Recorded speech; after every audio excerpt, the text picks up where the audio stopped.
Hai semuanya, saya menyadari kemarin ketika posting mengenai jantung. Rupanya banyak orang yang mungkin belum mengenal jantungnya sendiri, makanya disuruh sayang jantung agak susah. Kenal juga enggak, karena itu nggak bisa sayang. Sekarang nih kita mengenal jantung kita ya. Jantung ini jantung asli nih. Ini jantung yang dulu pernah hidup dan sekarang kita harus berterima kasih kepada jasa orang tersebut yang jantungnya ini bisa kita pakai, sudah diawetkan, kita bisa pakai untuk belajar jantung manusia seperti apa ya. Jadi jantung ini pernah hidup dulunya. Nah, jantung ini ukurannya sebesar telapak tangan kita kalau dikepalkan ya, orang dewasa segini, kira-kira segitu. Adanya di antara kedua paru-paru kita. Sangat berhubungan. Kenapa? Lihat nih ya. Di sini ada pipa nih, pipa yang mengalir ke paru-paru kita, kiri dan kanan. Ya, jadi kita lihat kalau jantung itu seperti pompa air, maka pembuluh darah ini adalah pipa-pipanya.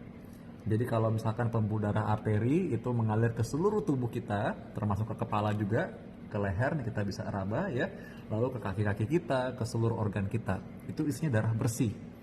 Nah, darah bersih ini isinya sebenarnya kaya akan oksigen. Jadi karena itu sel-sel kita kan butuh memang oksigen. Jadi dia mendapat aliran darah itu dari jantung kita yang memompa. Makanya jantung kita ini karena fungsinya pompa ya, dia seperti otot memang otot ya. Jadi karena itu dia memompa. Nah, otot-otot jantung ini juga perlu darah, karena itu adalah arteri koroner namanya ya. Arteri koroner ini adalah pembuluh darah yang memberi makan jantung, sehingga kalau tersumbat, makanya itu yang bisa bikin orang serangan jantung, karena dia ngambek nanti kalau nggak dapat makan, tiba-tiba nggak bisa pompa.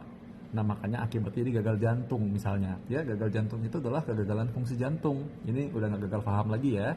Nah, jadi karena itu gagal jantung, serangan jantung, dan semua penyakit jantung yang lain itu bisa berhubungan kalau kita bisa tahu penyebabnya apa. Karena itu penting sekali untuk kita ketahui penyebabnya apa aja ya.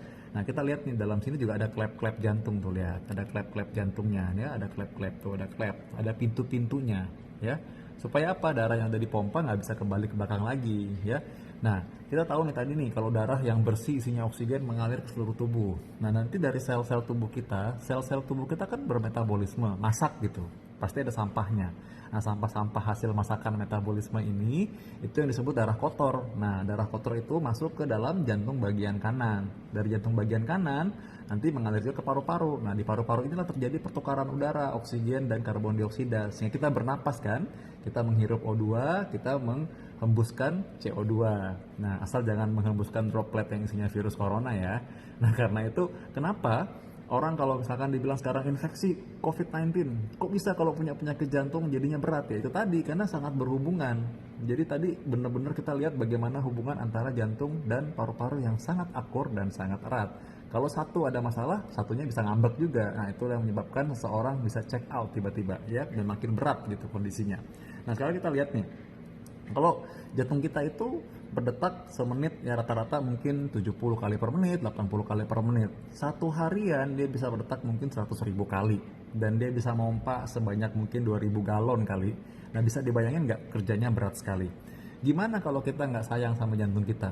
Kita pakai sembarangan, kadang orang olahraga bodo amat, mereka pikir ah udahlah nggak mau tahu, pokoknya saya boleh merokok, yang penting saya olahraga misalnya gitu ya. Jadi akhirnya dia nggak tahu ternyata di dalam pembuluh darah jantungnya udah banyak plak-plaknya tuh akhirnya. Suatu waktu dia ngambek tiba-tiba jantungnya, karena apa? Udah nggak tahan lagi dengan kelakuan si yang punya ini, suka-sukanya dia, udah makan suka-suka, malas check up, malas di servis, udah kayak mobil aja ngambek jadi monggok. Kalau jantung tiba-tiba minta cuti gimana coba?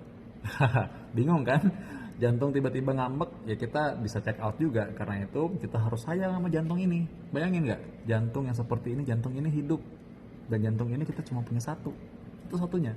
Sekali kalau kita bikin dia ngambek, dia nggak akan kembali seperti semua lagi, nggak akan kembali seperti waktu muda lagi. Karena itu kita harus rawat sebaik-baiknya, kita jaga sayang-sayang jantung kita.